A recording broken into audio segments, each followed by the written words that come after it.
સ્વામી તારા રૂપે આજ શ્રીજી મળ્યા, પ્રમુખ સ્વામીના રૂપે આજ શ્રીજી મળ્યા. એક ચંદુ નામનો વ્યક્તિ હતો.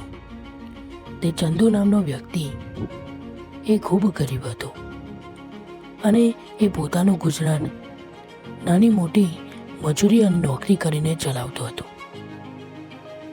અને તે આધ્યાત્મિકતામાં ખૂબ જ માનતો હતો. તે ભગવાનમાં પણ ખૂબ જ માનતો હતો, પરંતુ તેની આર્થિક સ્થિતિ નબળી હોવાને કારણે તેના ઘરમાં ખૂબ જ પૈસાની તંગી રહેતી.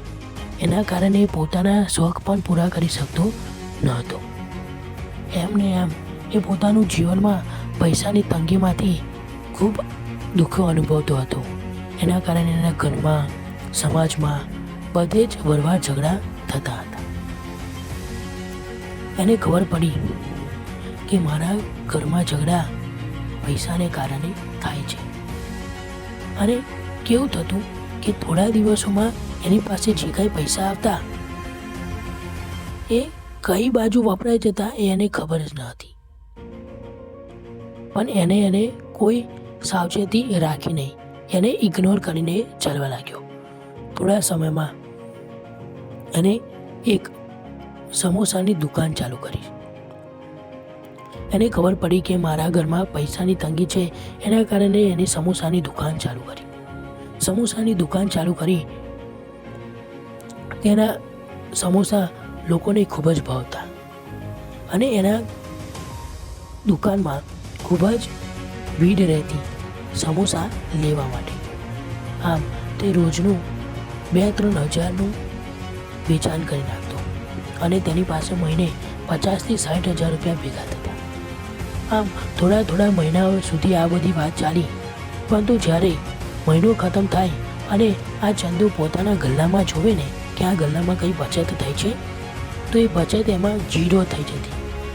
કંઈ બચત થઈ હોય એવું લાગતું નહીં, કારણ કે ચંદુને ખબર જ નહોતી પડતી કે એના પૈસા જાય છે ક્યાં, કઈ જગ્યાએ કેટલા જાય છે, કેવી રીતે જાય છે, એની એ કોઈ સાવચેતી રાખતો નહીં. એના કારણે ખબર પડી કે એના પૈસા ક્યાં જાય છે એ કોઈને ખબર જ નથી. આમ તો ઘણા વર્ષો 2-3 વર્ષ સુધી ચાલ્યું. તેથી એ એની ચિંતા ખૂબ જ કર્યા કરતો. એકવાર એ આધ્યાત્મિકતામાં માનતો હતો, તેથી મંદિરમાં દર્શન કરવા ભગવાનના ગયો અને જ્યારે તે દર્શન કરતો હતો ત્યારે તે મંદિરના એક બોર્ડ પર લખેલું હતું કે દરેક હરિભક્તિએ ભગવાનને ધર્માદો આપવો. આપણે જે કમાતા હોય તેમાંથી 5મો કે 10મો ભાગ ભગવાનને અર્પણ કરવો.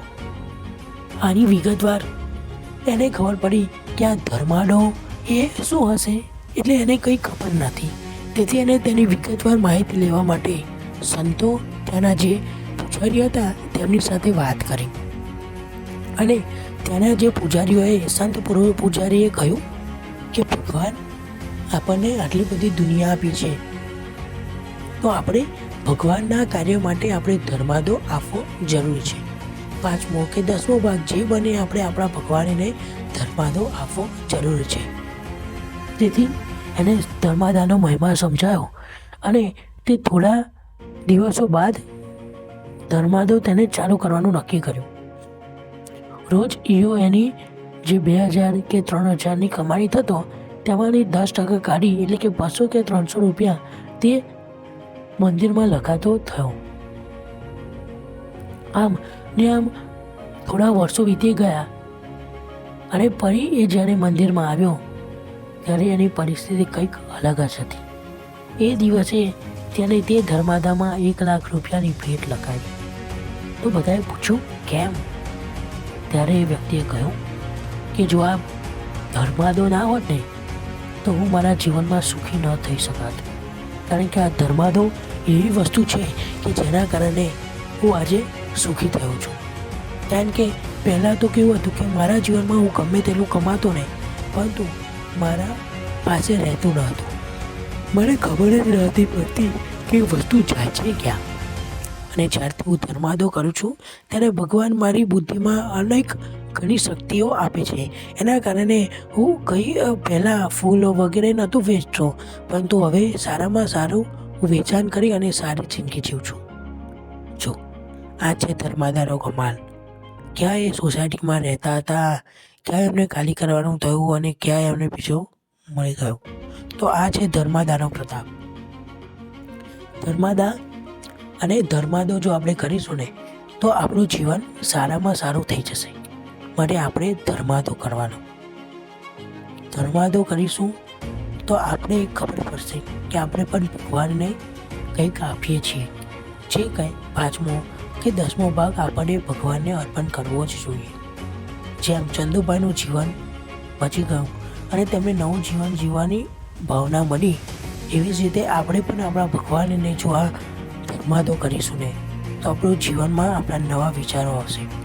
માટે આ ચંદુભાઈની બોધકથાથી આપણે આજે એટલું શીખવાનું છે કે આપણે ભગવાનનો ભક્ત આપણી કમાણામાંથી કાઢવાનું જ છે. અને બહુ નહીં, ભગવાન તો 5-10% એટલે કેટલું કહેવાય, એટલું ઓછું ધર્માદો આ તમારા પાસે લે છે. તો આપણે કેમ ના આપી શકીએ? તો આપણે પણ ભગવાનને ધર્માદો આપી. એ આ બોધકથાનો આજે સાર છે. મળીએ નવી બોધકથા સાથે. ત્યાં સુધી અમારી ચેનલ કીર્તન પ્રવચનને સબસ્ક્રાઈબ કરવાનું ભૂલતા નહીં. મળીએ નવી બોધકથામાં. ત્યાં સુધી બધાને જય સ્વામિનારાયણ.